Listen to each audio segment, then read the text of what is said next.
Good afternoon. I hope things are going well for you on this Thursday. I'm Julie Broughton. It is 12:30. This is Take 6, your afternoon news brief. We're so excited you're spending a little bit of time with us today. We'll also have a full check of your forecast coming up in just a few minutes. Again, today, a lot of us started the day with some pretty thick fog. We'll talk more about the chance for fog tonight, as well as take a look ahead to the weekend. I will tell you it is going to be warm for a while as we move through the next several days. But first, we are so excited today to be joined by News 6 investigator Mike DeForest. And Mike, I love your story today. I'm so excited to talk to you about a story you've been covering for 25 years, the infamous Seminole County junk man. And this has been quite a ride you take us on. I think most longtime Central Floridians probably remember the so-called junk man, Alan Davis, who piled all the junk in his yard.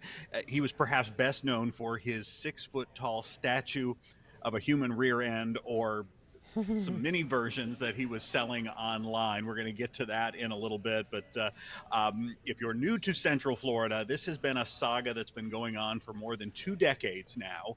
And it was actually, this all came about. I hadn't been out to his neighborhood in unincorporated Seminole County in quite some time. And I and my photographer just happened to be in the area. And I said, we got to drive by. I want to see this house.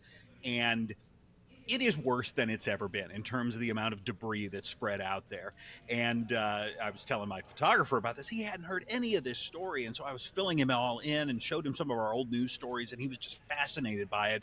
And then I realized we're approaching the 25th anniversary of Alan Davis beginning to receive code violation fines from Seminole County. And so that prompted us to put together kind of a retrospective on this wild saga. Here it is.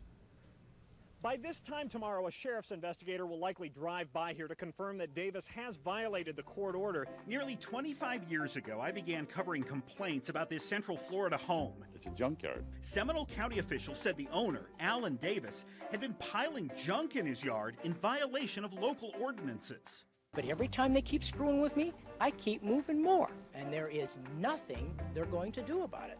Davis called it a political protest. It's basically, I'm tired of the government steamrolling over people, and they can just kiss my. Back then, Davis had just a small amount of junk on his property. You think there's a lot here now? Why don't you come back by tomorrow? Let's see what I really think of the county.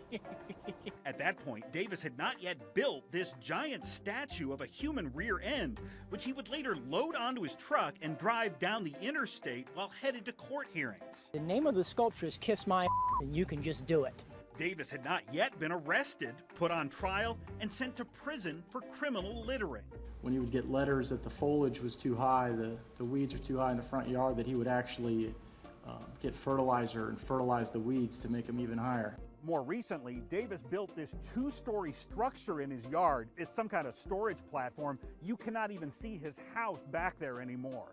For 25 years, Seminole County has been trying to get Alan Davis to clean up his yard on this quiet residential street.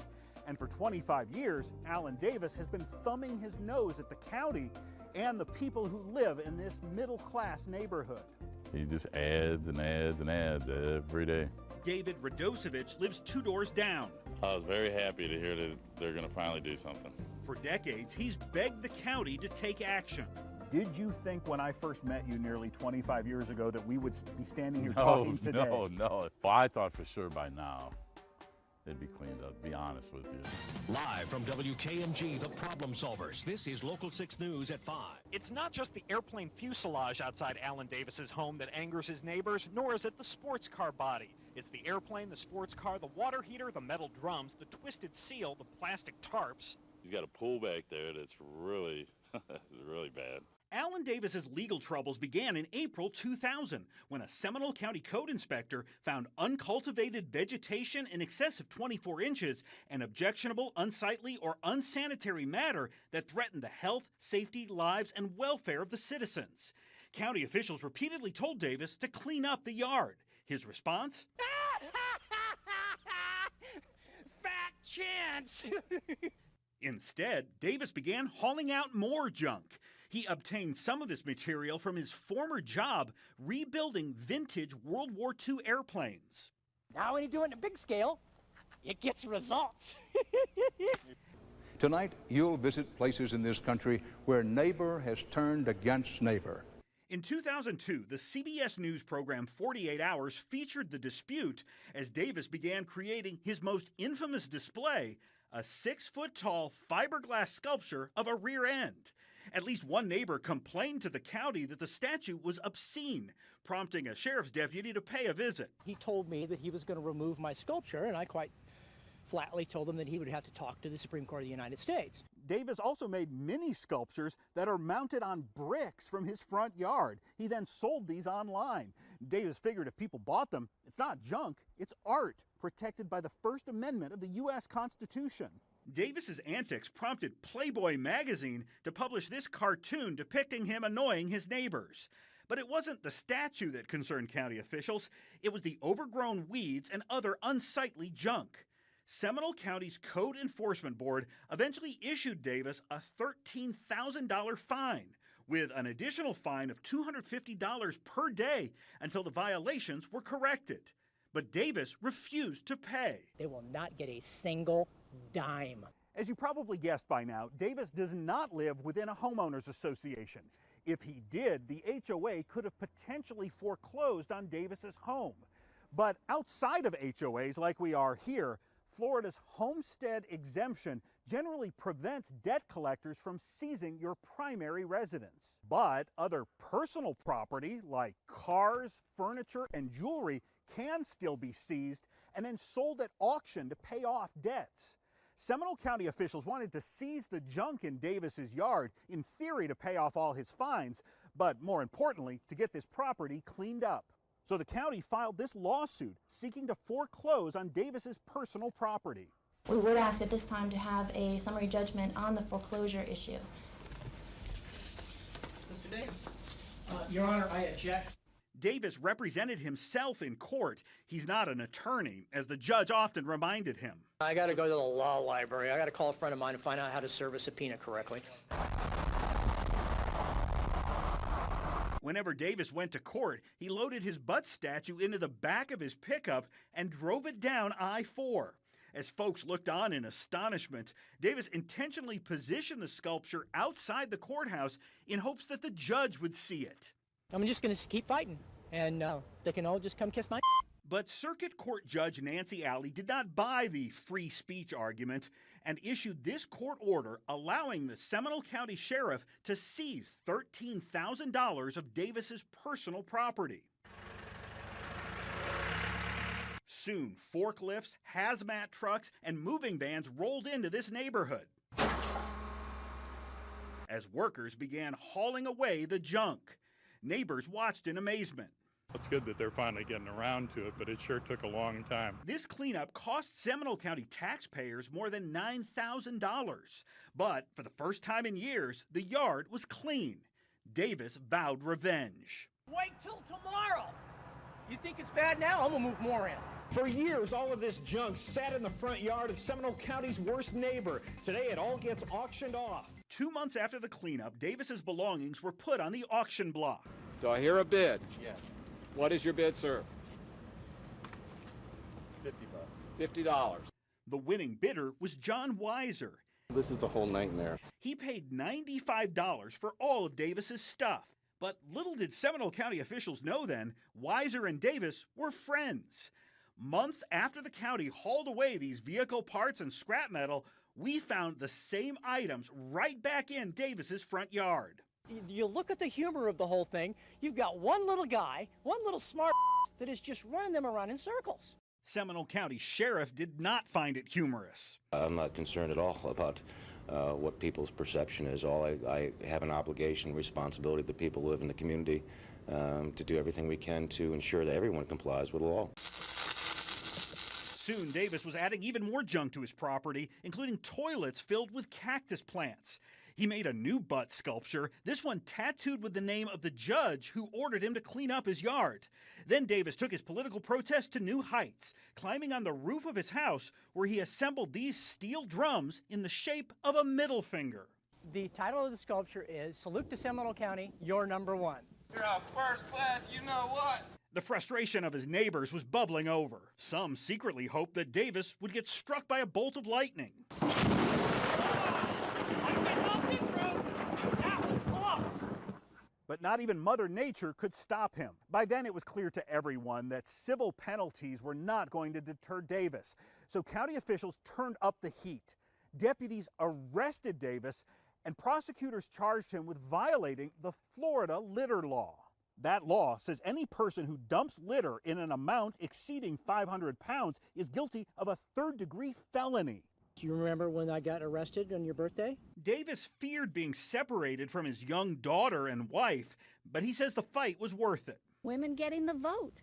What did they do? Civil rights. I mean, every political protest in this country has always gone above and beyond. Yeah, she is my best supporter. And my daughter is always saying, I wish I had a normal daddy. You will hear from the neighbors about rats, odors. In 2003, a jury began hearing evidence in the criminal case. The value of my home, nobody wants to buy it because nobody wants to live near it. Code enforcement officers showed jurors photographs of the numerous violations, and a health department representative testified about the hazards the property posed to neighbors. The mosquitoes may be able to breed in that environment. If there is a theme to this trial, it should be one man's trash is another man's treasure. Davis's public defender argued that his client was exercising his constitutional rights. What rights are you trying to protect, sir? My right to privacy and my right to freedom of speech. It did not take jurors long to reach a verdict. We, the jury, find the defendant guilty of illegal dumping of litter. A judge sentenced Davis to 1 year and 1 day in state prison, followed by 3 years of probation. They mobbed me. They knew I was coming. They wanted my autograph. I caught up with Davis while he was incarcerated. I get charged with felony littering, and then now I'm cleaning garbage. Davis would occasionally send me letters from prison. This one contained a legal document challenging his criminal conviction. It was written on toilet paper from the prison bathroom. Yes, this is toilet paper. Davis's yard may be messy, but his handwriting is exquisite. It's all a matter of what somebody thinks somebody else should do. And in this country, we don't have the right to tell our neighbors how to live. Davis predicted he'd be locked up again someday. Will you be back in prison? Probably. Yeah, probably will. He was right. Just months after being released, a judge found Davis violated his probation and sent him back to prison for another year. Oh, I think I'm going to probably be visiting Bubba tonight. When Davis got out again, he violated his probation again. Mr. Davis, so all you had to do was follow the rules. And went back to prison again.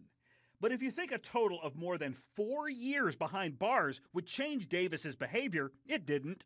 I've only got out of prison yesterday, and I'm going to start fertilizing today. Seminole County can kiss my... The day after Davis completed his full sentence, he began growing his weeds again. Jack and the Beanstalk. How about Alan and the Beanstalk? He's back! Neighbors like Jan Schmidt feared it would start all over again. It's like you cannot be rational with an irrational person, and I think he's irrational. Using Google Maps Street View, we can see what happened next. This is what Davis's yard looked like shortly after he got out of prison. And this is what it looked like a few years later. By 2016, Seminole County had placed over $1.9 million in liens on Davis's property. Once again, the county obtained a court order to seize the junk, this time hauling away more than 70,000 pounds of trash and debris. And once again, Davis was arrested for felony littering. He pleaded no contest to those new criminal charges and ultimately spent another year in jail. When you look in this direction, yeah, it's a pretty neighborhood. Yeah, look, it's beautiful. And when you look in the other direction? Junk. It's a junkyard. It's crazy. When Davis got out again in 2017, he began this new construction without obtaining the proper building permits. Seminole County officials have been issuing Davis hundreds of dollars in code violation fines every single day for the past quarter century. Davis doesn't care. I've been a renegade all my life. I don't like being told what to do. At age 69, Davis says his political protest is still underway. By his own admission, his yard is more cluttered than it's ever been. First off, people think I'm crazy. I didn't get into Mensa by being an idiot. Davis claims to be a genius with an IQ of 147. I could not immediately confirm that, but I can confirm he started building yet another butt statue, which he plans to drive around town again while delivering lawsuits to government officials. The county's issued you millions of dollars in fines for all this. It hasn't deterred you. Nope. They've seized this junk. It's all come back. That hasn't deterred you. You have had 2 criminal convictions. That hasn't deterred you. Nope. What will deter you? Oh, nothing. No, that's not going to happen. There is nothing in their ability that will deter me. So this is all against the government? Oh, yeah, it's bait. What about your neighbors? What about my neighbors? My neighbors have their own property. Freedom is freedom. If the government can tell you what to do with your property, you don't have freedom. Freedom has a look. This is what it looks like. This is freedom. This is freedom. This is freedom. For an intelligent person knows this is freedom. If you don't like it, you're free to go somewhere else. If Davis were to suddenly clean up his property today, and we know that won't happen, he would still owe the county a whopping $5.5 million in code violation fines. So how will the county collect all that money? Under the Florida homestead exemption we told you about earlier, it appears county officials would simply have to wait for Davis to either sell his home or transfer it to someone else. The county don't have our back. They just gave up on us. A county spokesperson tells me, quote, Seminole County understands the community's frustrations with this long-standing issue. Over the past 25 years, the county has pursued every legal action available under state statutes. Unfortunately, without changes to state law, our ability to enforce further action is limited. Did he win? Yeah, apparently. Congratulations, Davis, you won. What does Davis have to say about his 25-year history of violating county codes and annoying his neighbors? You can all kiss my... Oh, man. Alan Davis, a Central Florida original. That was so entertaining. I know we have a lot to talk about with this, but we were going to take a You short obviously break. don't live next door to him. I know, and that's what we were just talking about. Thomas Mates, our streaming manager, and I, like, it's entertaining to watch this, but man, I do feel for his neighbors.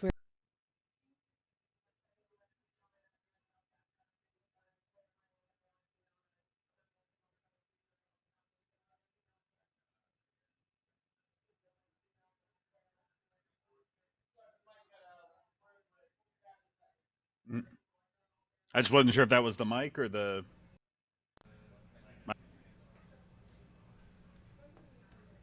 Sorry, I don't know why the mic cut out, but it'll be good in 2 minutes when we come back.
Welcome back to Take Six. We are coming up on 12:50. I'm Julie Broughton. Thank you so much for sticking around.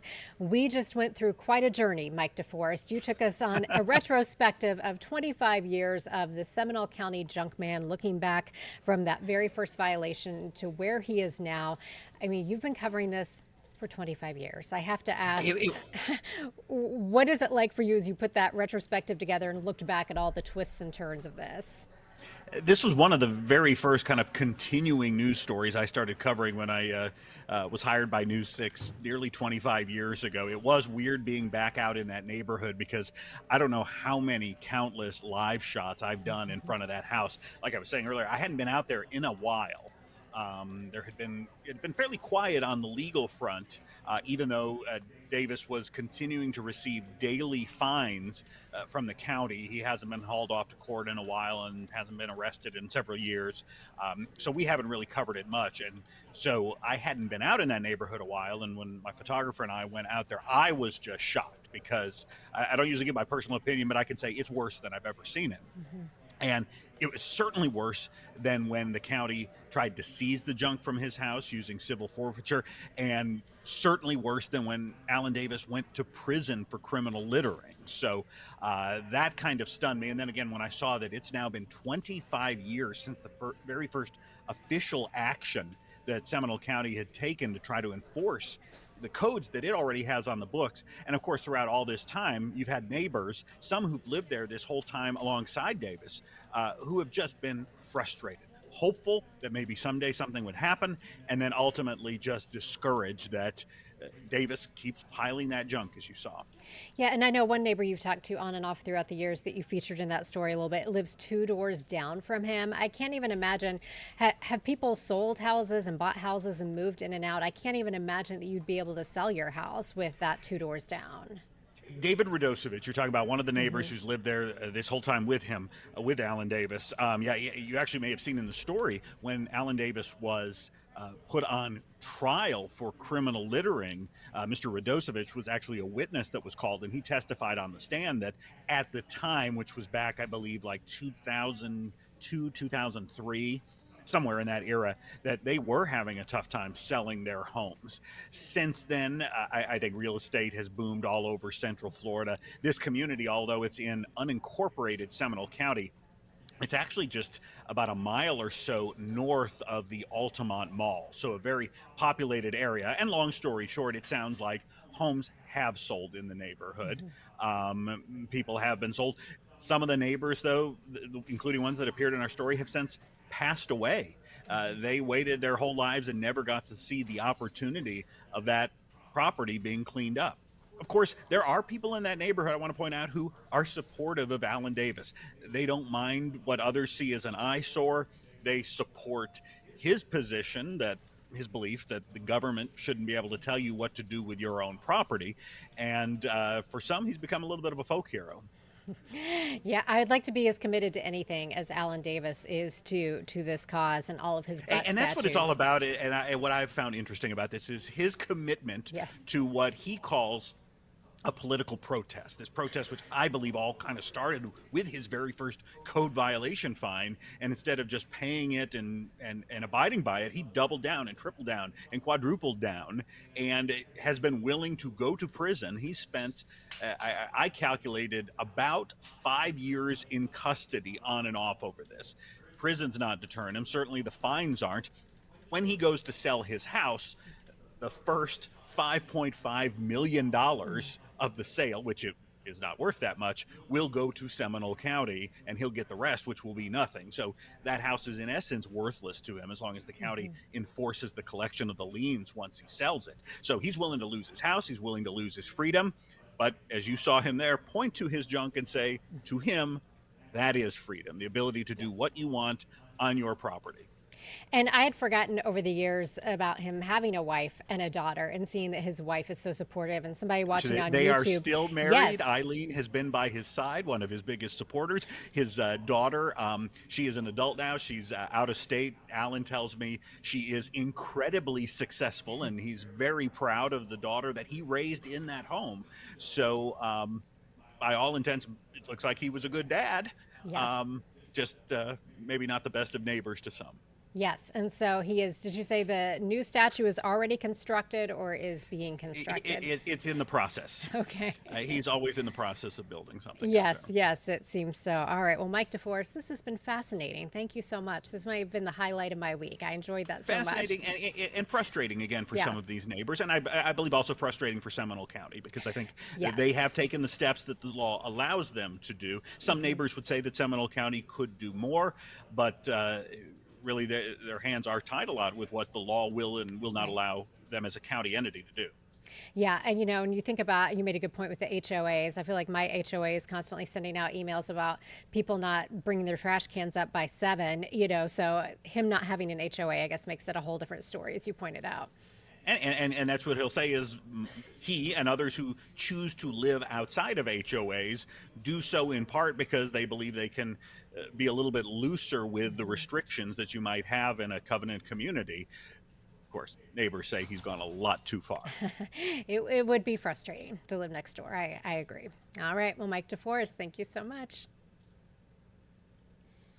All right, let's get a check of your forecast for you. If you've been outside today, this morning, I know my morning dog walk felt very nice. If you don't like it on the warm side, you're probably, though, not going to like our extended forecast, because we are going to be running about 10 to 12 degrees warmer than normal for the next several days. Here's what's happening for you right now as we take a live look on the radar. Scanning out, we are dry. We did see a little bit of fog out there this morning. Satellite and radar imagery showing as some of that fog has continued to thin out for us as we move into the afternoon hours, and we're seeing some sunshine in some spots, a little bit thicker cloud cover for others. We started the day at 63 in Orlando, 58 in Palm Coast, and 56 in Ocala. Right now, we are near 80 degrees just about everywhere. A little bit warmer in Ocala. We are sitting at 81. It is 77 in Leesburg and 79 in Orlando. Here's your clouds and rain forecast. We stop the clock for you at 7 o'clock tonight, where we'll see partly cloudy skies. Then taking you through the late evening into the overnight hours. Again, we're looking at some areas of fog developing, especially in our coastal areas. So I think if you're west of I-75, you could definitely see some fog tomorrow morning and again along our coastal areas. Here's what we're expecting for our afternoon highs today that will happen, you know, around 3, 4 o'clock this afternoon. We'll go to 85 in Orlando, 84 in Leesburg, 81 in Melbourne, and 82 for your high in New Smyrna Beach. Overnight tonight, again, will be warmer than normal, generally in the upper 50s and low 60s, so a mild start to the day, tracking some areas of fog tomorrow morning. Here's how it looks for your 7-day forecast. Every single day, we will be in the low to even mid-80s, overnight lows in the low 60s. By Monday and Tuesday and Wednesday, we could even start to creep toward those upper 80s as that warm trend sticks around. We'll break all this down for you starting on News 6 at 4 o'clock today. Thank you so much for stopping by and spending some time with us for your afternoon news break. If you have any questions or comments for us, head to clickorlando.com/take6, and I will see you at 4.